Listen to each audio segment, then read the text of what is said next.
Welcome back, everybody. This is Edwin, the Magic Engineer, and this is the long-awaited video for the Erhnam-Ageddon old school deck that's in that mid-range budget series.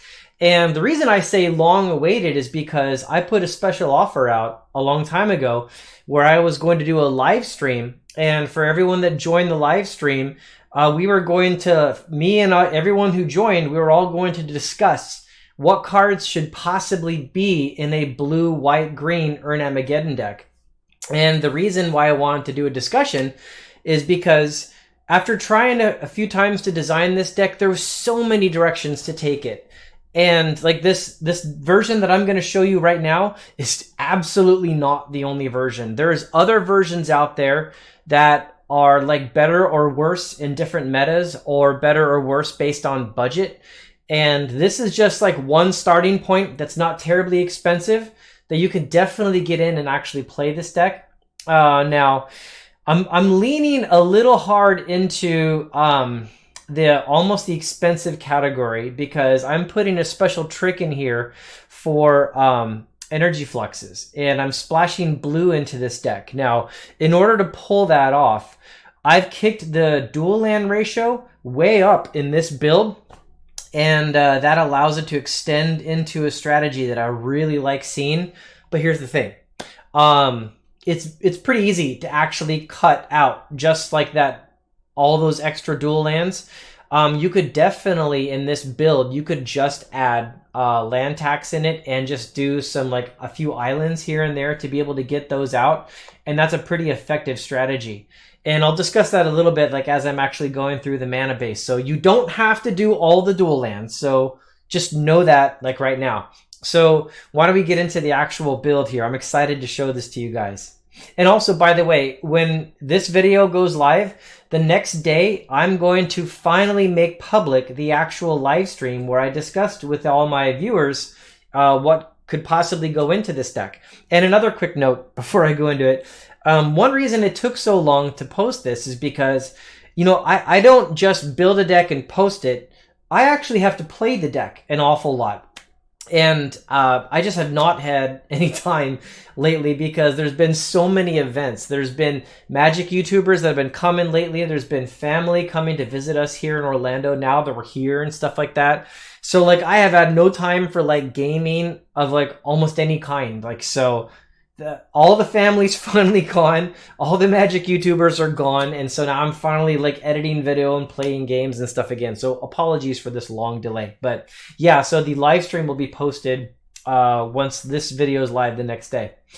Okay, so now let's minimize this. So I'm just in a little corner. Oh, I'm up here in the corner. Okay, so let's see. And you know what? I'm going to go a little bit smaller, because I want to see that beautiful Mox there. So yeah, we got the Mox Emerald, the Mox Pearl, and Mox Sapphire, because those are the three that are actually going to be in this deck. So we got the deck and the sideboard. Let's move the sideboard off for the moment, and let's start going through the actual deck. So the first thing that you actually see is there's for sure Llanowar Elves are in this build. And the reason why the Llanowar Elves are really important, and there's 4 of them, is because after you get your Erhnam-Ageddon strategy going, you've got a creature base that can generate mana, and you blow that Geddon to blow up all those lands. You really need a solid base. So something that a lot of people will debate and question is that there's only 1 Birds of Paradise in here. I was able to get away with that because, like I said, I added more dual lands into this, so I'm leaning deeper into the expensive category. If you were not going to be doing that, you could definitely like start adding more Birds of Paradise and less Llanowar, or less of the actual aggressive creatures. You can totally do that for more optional blue sources, right? It'll actually make you a little bit more impervious to Blood Moon. So for my build, and this is so funny because when you're building an Erhnam-Ageddon deck, you want all those aggressive creatures, you want some control aspect, and then you also need like the mana generation. It's like you're squeezing so much into this deck. Like the card choices become like very tight. I mean, this is one of those few decks where you might even consider sometimes going above 60, which like some people consider just a terrible decision. But I tell you, man, there's times where it's so hard to cut something because you just absolutely need them to be there. So interesting debate. So yeah, you got your mana generation, and for this build that I'm showing here, there's only one Birds of Paradise. Again, that's because I leaned heavier into the actual dual lands, right? So now in terms of aggressive creatures, there's an awful lot that I put in here. Now I've got the Argothian Pixies and I've got the Savannah Lions are all in here. Now this is two really solid choices for aggressive creatures. Of course, the Lions come out on turn 1, so you've got a lot of options on turn 1. You've got the Llanowar Elves that you could possibly do. You got the birds, and you got the Savannah Lions you could all possibly do. So your turn 1 plays are very strong. In fact, if you do the elves and such, your turn 2 and 3 plays are probably going to be really strong as well. And depending on what deck you're playing against, that's one of those decisions that you can't just say there's always an automatic answer. If you're going to go for harder aggression like the Lions, or if you're going to go with more establish your mana base quickly with like the elves or the birds, that's kind of based on what you're going to be playing against, right? Now, so they're almost like an auto add, because it's amazing, just a little 2/1 lion that's a 1-drop can add so much pressure. Now, the Argothian Pixies are interesting because there's a lot of brown robot decks out there. There's an awful lot of Mishra's Factory. There's an awful lot of the deck, and the Pixies just go right through all that. They can aggressively attack through artifacts because they cannot be blocked by artifacts. And so that allows you to keep that pressure on despite what they're actually doing. And now they're a bit more because of the 2-drop, but in a format that's so heavily dominated, especially by Mishra's Factories, I think that ends up not quite being so bad. Other ways that you can go with these, and I really debated back and forth, if you think there's a lot of moat and there's a lot of ground destruction going on in your format, you can lean towards, if you have more blue, the Flying Men, but you generally don't want to do that. You probably want Scrib Sprites, because it's a 1 green drop that can get you right over the top of moat and keep you up in the air flying for just some fantastic aggression. There's some builds of Erhnam-Ageddon that also play with giant growths and berserks, and I tested those a decent amount, and what I found was it's really hard to give up the card slots, because when you start putting in the giant growths and the berserks, what you end up giving up is you either give up some of your control aspect, which really weakens the point of the deck, or you give up the aggression aspect, less creatures, which makes your opponent's swords to plowshares and bolts just so much better. And so after play testing many games, I think I've just come to the conclusion that overwhelming them with more creatures ended up being better than doing giant growths and berserks. That's in my estimation, but feel free to add your comments below if you disagree on it. So notice that's already an awful lot of creatures that we're adding to the build here, right? So now the next one, I'm going to say just big beef creature pressure. We're going to do Serendib Efreets and the creature that the deck is basically named after, Erhnam Djinn. Now the Serendib Efreet, of course, as many as you know, is a 3/4 flyer for only 3 mana. So if you drop a birds or an elf, he might come out turn 2, which is an awful lot of pressure. Very good. And also one of the reasons why I felt I could pull back on the Scrib Sprites a little bit is because I had those Serendib Efreets, right? Now, they are just absolutely fantastic for early aggression. They're great for flying. They get over moats. The damage that they do, the pinging, of course, that's bad. There's times where you end up regretting it. But since this deck barely plays any City of Brass or other damage, self-damage spells, and I'm not currently playing Psionic Blast, which is, by the way, another really good option that some builds can incorporate. I'm not playing the Psionic Blast, so I felt the Efreets were okay to actually include. And again, because I'm not going for heavy instance and removal, I was going for more heavy creature aggression and control aspect for this build of Erhnam-Ageddon.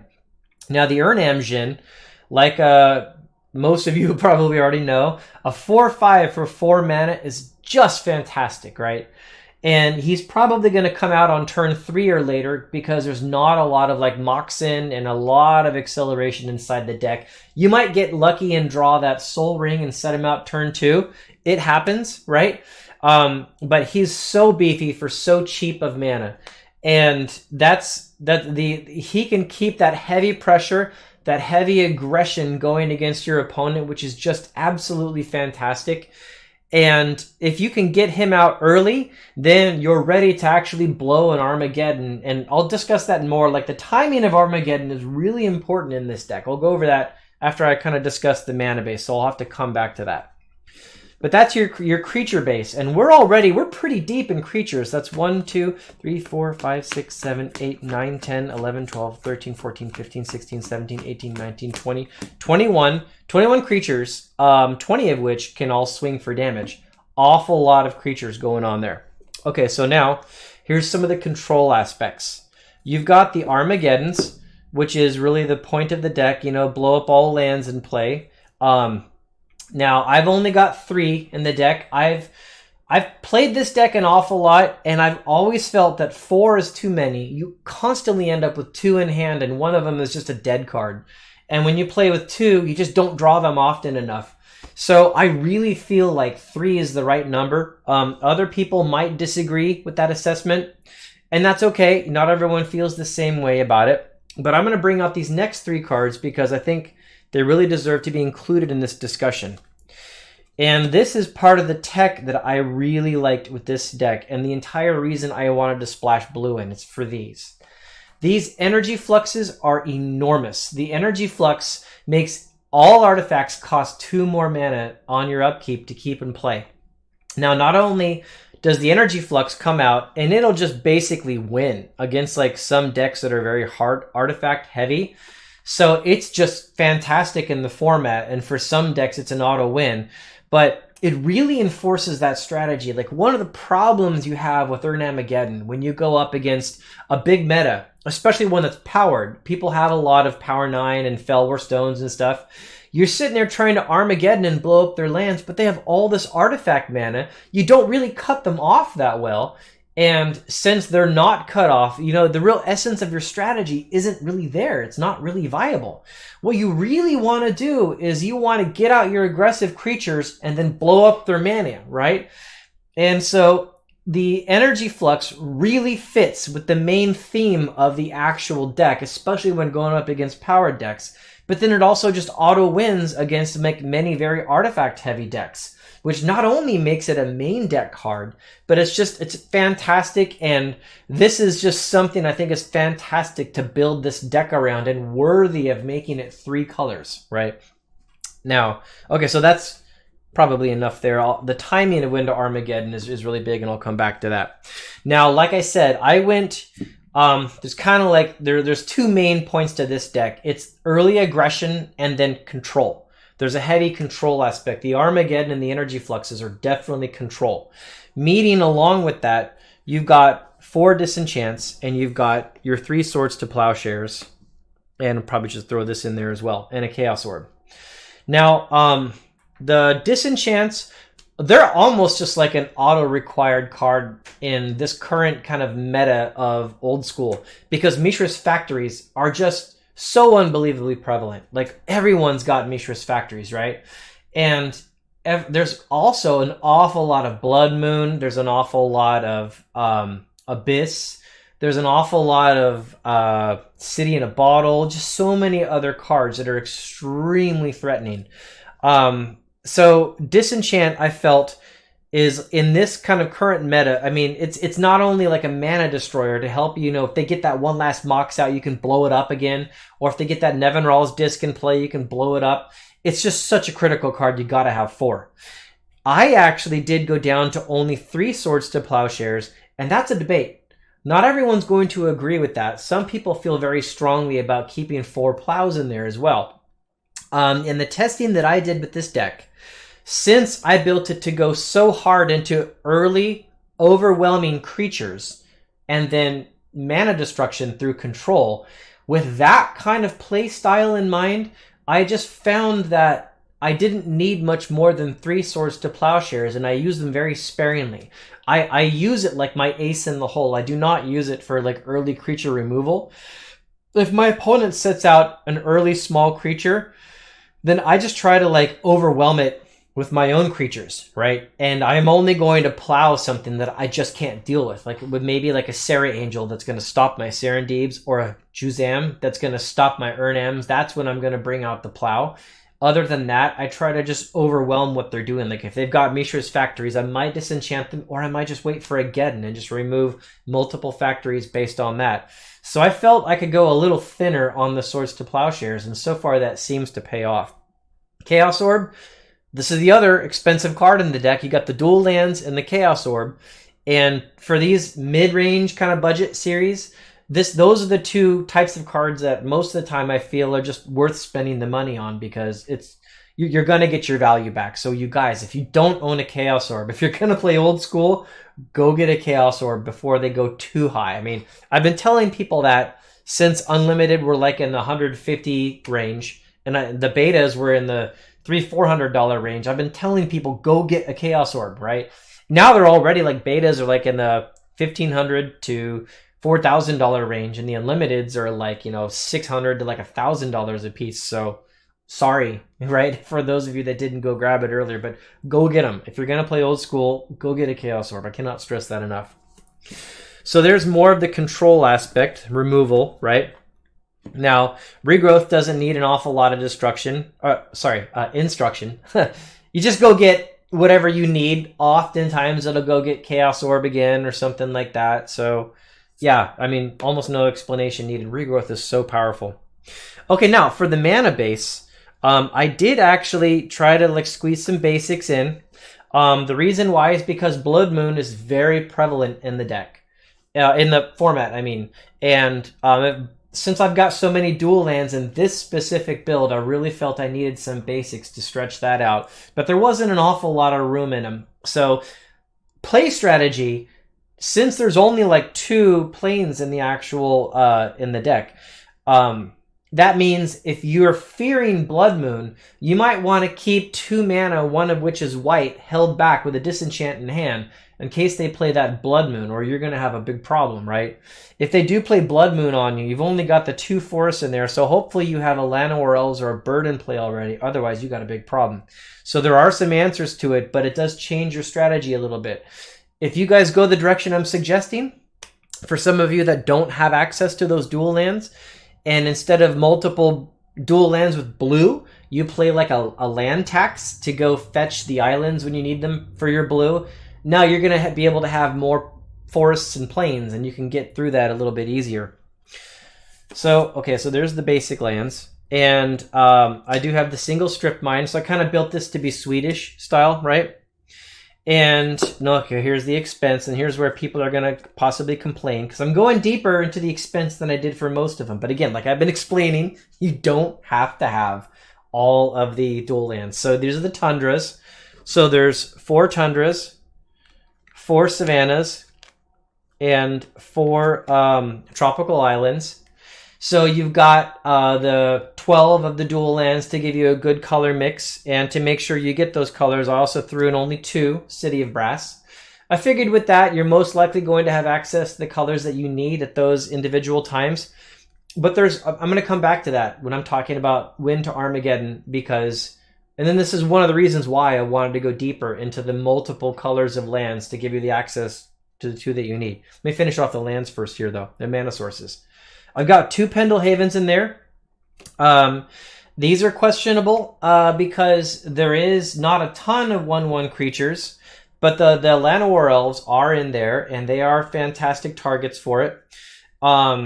So you could possibly, but you know, with all the Savannah Lions and the Scrib, the Argothian Pixies, you know, which these are making them not a valid target, it's kind of like you've got like just the Llanowar Elves. So you guys might even consider taking these 2 out and just going with like 2 more forests. So you have a little bit more resilience to Blood Moon is a direction you might actually want to go. Or if you decided to go the budget way and you put in the Scrib sprites, then these would probably want to come back in, because then with the Scrib sprites and the Llanowar Elves, you've now got 8 targets to be really good. So those are questionable based on your build. I've got 2 Mishra's factories. And this is also a really good question, you guys. You could probably see why the debate comes, right? Only 2 Mishra's factories in here. Most decks these days try to play like 4 factories because they're so good in the format, right?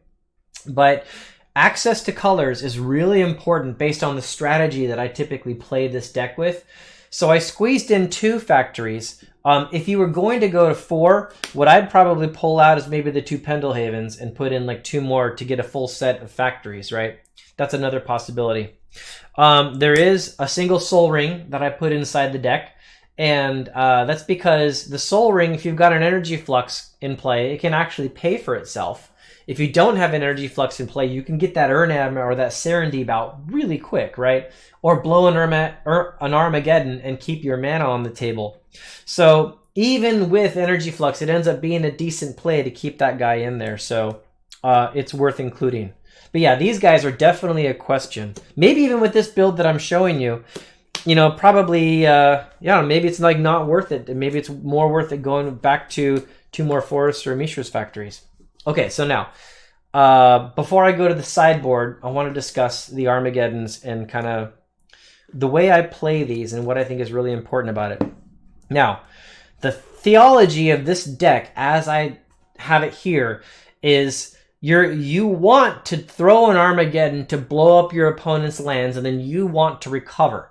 Now, you can do a good amount of bluffing with this deck because you've got Disenchants, you've got the Swords to Plowshares, and you've got other stuff in the sideboard that you can really bluff your opponent with and make them fearful of like what you're possibly going to do.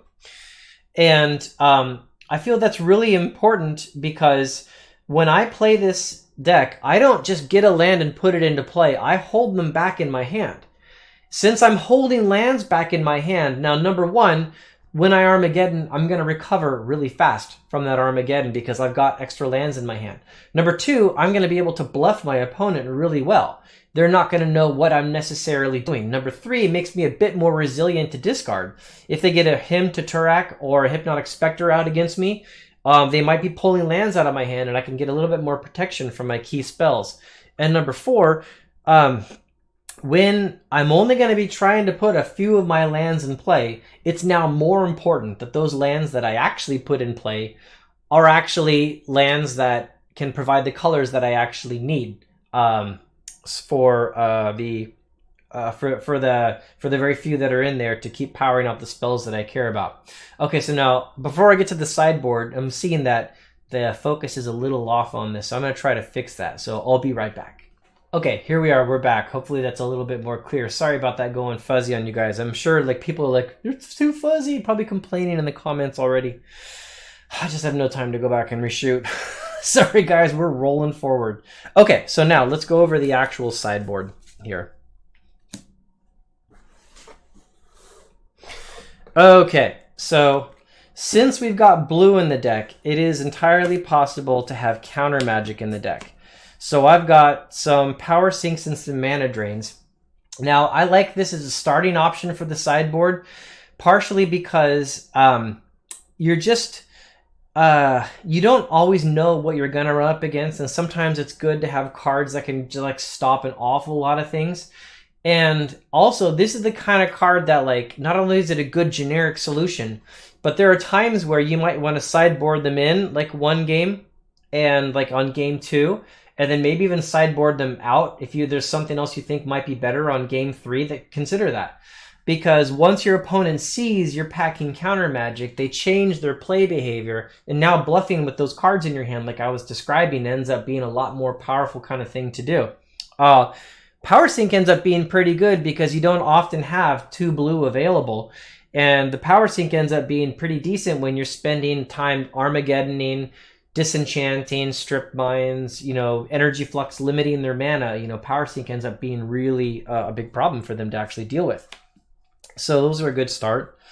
Maze of Ith is fantastic because it can just, it's a hard answer. If you're going up against creatures that are just tough to deal with, like Juzam or something else that's big and beefy, that can definitely buy you a lot of time. And if you're doing this in kind of like a Swedish kind of like format, then there's not a lot of strip mines going around, so Maze of Ith might be really tough for them to actually deal with.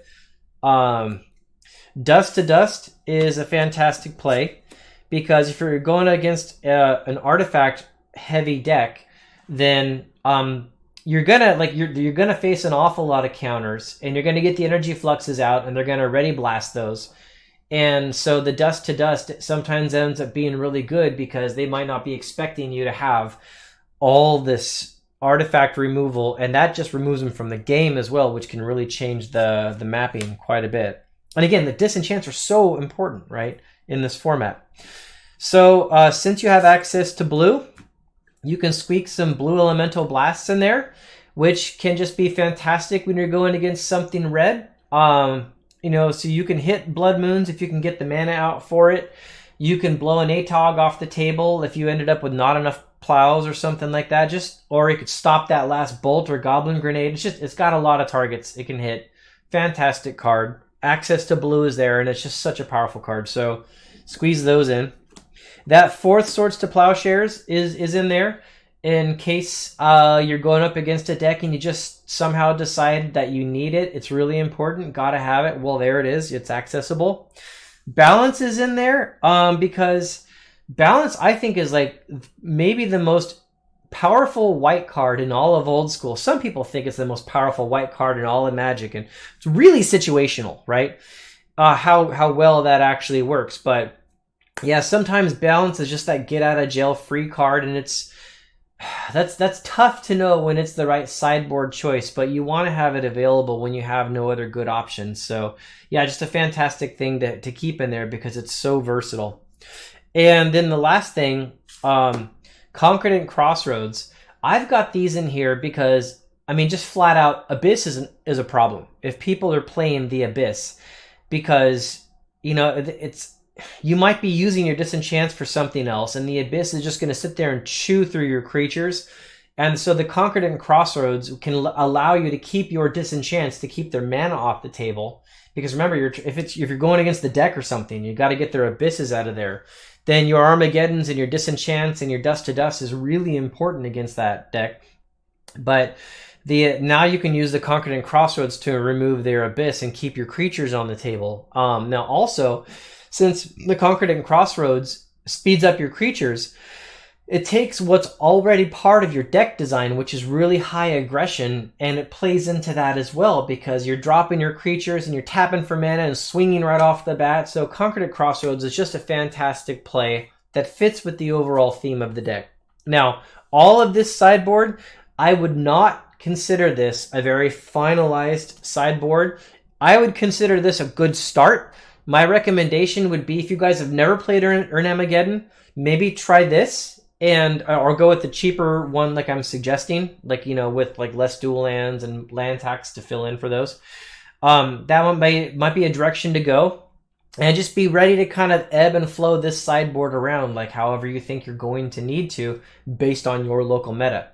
So that's it. That's my mid-range Erhnam-Ageddon old school deck. And I'm probably not going to do another one that's like expensive to this degree. Because like I just wanted to show it. I wanted to test the waters, showing like a few more dual lands to kind of show what's more possible, discuss that strategy. I hope you guys enjoyed this. Thanks for tuning in to my channel, and I'll talk to you guys later. Bye.